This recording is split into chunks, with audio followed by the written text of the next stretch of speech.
Hello, dear students. Здравствуйте, студенты. My name is Veronica.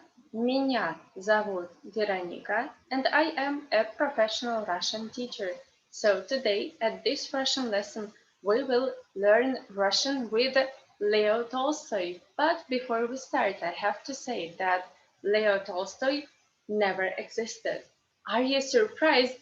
Yes, most probably, because when you say Leo, I mean this name, I think about Leonardo, maybe Leonardo da Vinci or Leonardo DiCaprio, but I never think about Leo Tolstoy because his name in Russian is not Leo, not Leonardo, of course. His name is Lev. Lev Tolstoy. This is how he is called in Russia. So Lev, it's a name for an animal too. I mean the lion, the king of animals. That's why I do love this name Lev.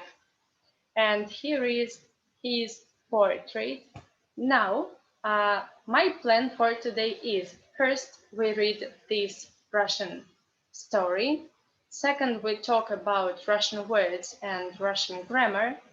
And in the last part of this Russian lesson, I will read a question related to this text, and you can answer me in the comments below. If you want to have some free lesson with me, it's very good for practicing Russian. So let's start.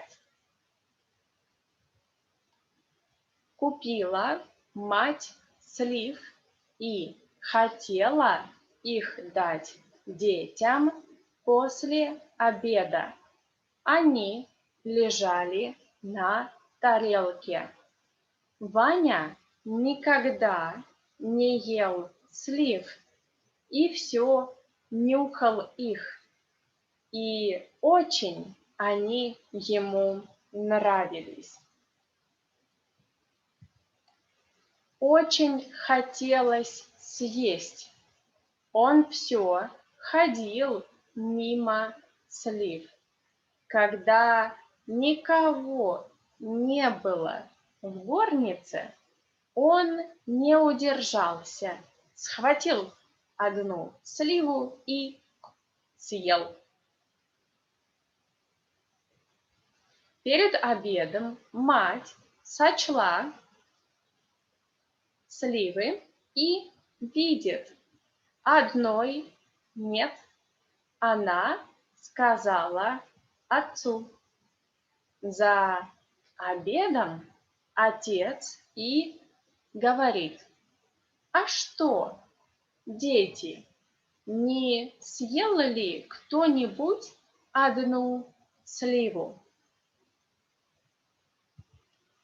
Все сказали нет. Ваня покраснел и сказал тоже: нет, я не ел. Тогда отец сказал, что съел кто-нибудь из вас, это нехорошо, но не в том беда.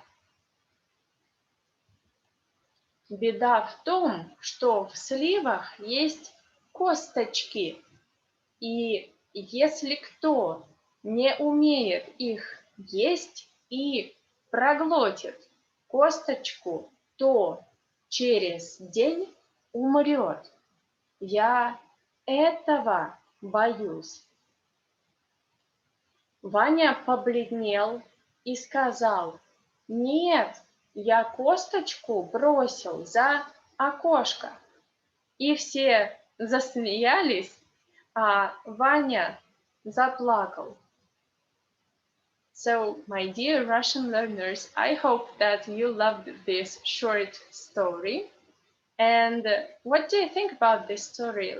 Let me know in the comments below. And I remember when I was a kid, I read this story on literature lesson or on a Russian lesson. It's very well-known story in Russia, so every Russian person knows this story for sure. And I was very unhappy when I read it because I thought that mother is very greedy, a father is very unpleasant person, and um, I was sad, really sad about this little boy Vanya because, in my opinion, he didn't do something really criminal and bad. He just ate a little fruit, and this is not a really big problem in my opinion because it's normal for kids. Like he didn't eat 1 kilo of plums, only one plum he ate, and it's quite normal in my opinion. I don't know, but now I know that plums at that time, when this story was written in 19th century, at that time plums were very unusual fruit. It was very exotic. Like now in Russia, it is maybe passion fruit or something like that. By the way, I never ate passion fruit or maracuya and papaya and dragon fruit. I never eat this, and I have no idea how to eat this. So the same happened with Vanya and Vanya's family. They bought some plums, and it was 1 or 2 plums for each person because it is very delicious and unusual thing to eat. That's why mother counted the fruit. Yeah, so now you understand the plot. And why plums were not usual food in Russia at that time? Because plums, they love sun and warm climate and warm air. And in Russia, of course, it is cold and frosty in winter, and plums, they cannot survive. And many times later, we had a very good scientist, Michurin, and he invented another sort of plum that can survive in really cold and frosty Russian winters. So now plums are quite usual food and fruit here in Russia, but in 19th century it was something very rare and exotic thing to eat. Okay, and now let's talk about words and grammar. Wait a second, I will underline interesting words and sentences. Let's talk about this interesting verb kupila. Kupila, it is in perfect verb aspect because um, the mother bought plums only once. It is a finished action that happened only once. So we use perfective because we see a result. Yeah. Слив, it's should be accusative case because it is the object what she bought, but it is here in genitive case. Why is in genitive? Because it's actually a partitive case. It means she bought a little bit, not a lot of, but some plums. Yeah, that's why if you are talking about part or a small amount, you have to use genitive case or partitive. Like partitive comes from the word part, yeah. Um, okay.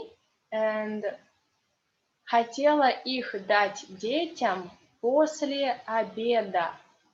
Обеда, it's genitive case too. Why? Because here we have the preposition после. After после, after, you always have to use genitive case.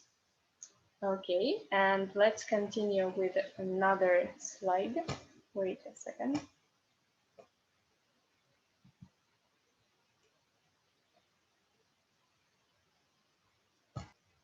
Here we have the old word горница.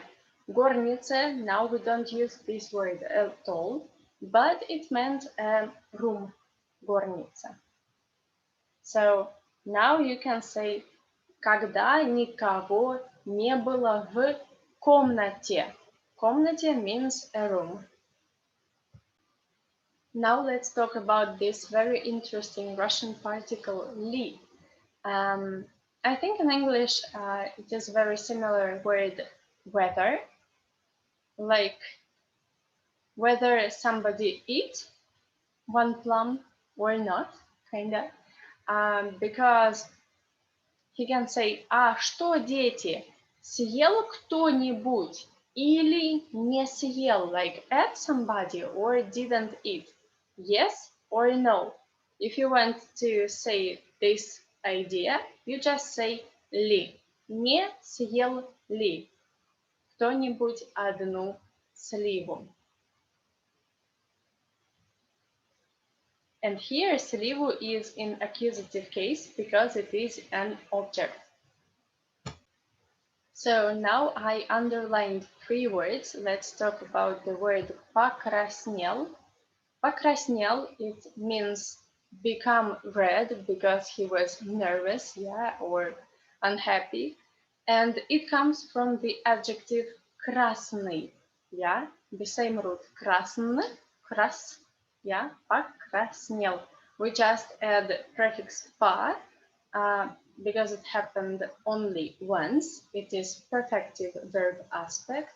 And we add suffix l, which means it happened in past tense. Yeah. Now let's talk about this adverb нехорошо. Нехорошо, you can replace it with adverb плохо easily. Это плохо, это нехорошо. They are synonyms. So here is a little trick. If you forgot the opposite, you can just, the opposite adjective, I mean, you can just add the prefix не. For example, холодный means cold, and you forgot how to say warm or hot, and you can just add не холодный, not cold, easily. And I underlined the third word, беда. Беда, it's a Russian word for problem. So if you want to say problem or trouble or struggle or bad situation, yeah, in Russian you say беда. Wait a second, I have one more page. Now it's a very funny situation with the word Косточка. It is the name, like the title of this story, Косточка. And in English you have 2 words. Косточка, it can mean a little bone, yeah, and it can mean a fruit pit. And in Russian, we have 1 word for these 2, yeah.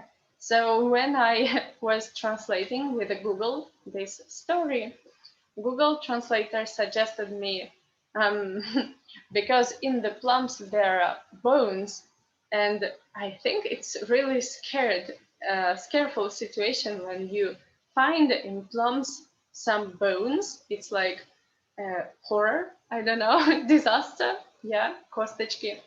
But of course it is pits, but in Russian for bones and pits we use the same word. So be very careful. Wait a second. Here we have a lot of verbs, exactly 5 verbs. Побледнел, to become pale. Сказал, said. Бросил, throw, like threw in past tense. Засмеялись, laughed, and заплакал, began to cry. And all of them are in perfective verb aspect because it happened only once. It is a finished action and we see a result, yeah? So, побледнел, he became pale 1 time, yeah? Сказал, 1 time he said. Бросил, 1 time he threw the pit, yeah, from the window. And засмеялись, it was a fast action that happened immediately and it is a result, yeah. And заплакал, of course, he cried only once. Okay, my dear Russian learners, we finished with talking about grammar, and now I would like to give you some exercises. Are you ready? This is your home task. So I read the question and you answer me. You can answer in English or in Russian, better of course in Russian, in the comments below. And it's like a free Russian class with practice. Yeah. So number one, как зовут мальчика? Как зовут мальчика? Number two, что купила мама? Что купила мама? Number three, Ваня часто ел сливы? Ваня часто ел сливы? Number four, что сделал Ваня? Что сделал Ваня? Number five. Как надо есть сливы? Как надо есть сливы? And number six. Почему все засмеялись? Почему все засмеялись? So, my dear Russian students, I'm waiting for your answers in comments below. I hope that you like this idea of our Russian lesson. If you have any questions, any other ideas for me, just let me know. И увидимся скоро. See you soon. Пока-пока. Have a nice day.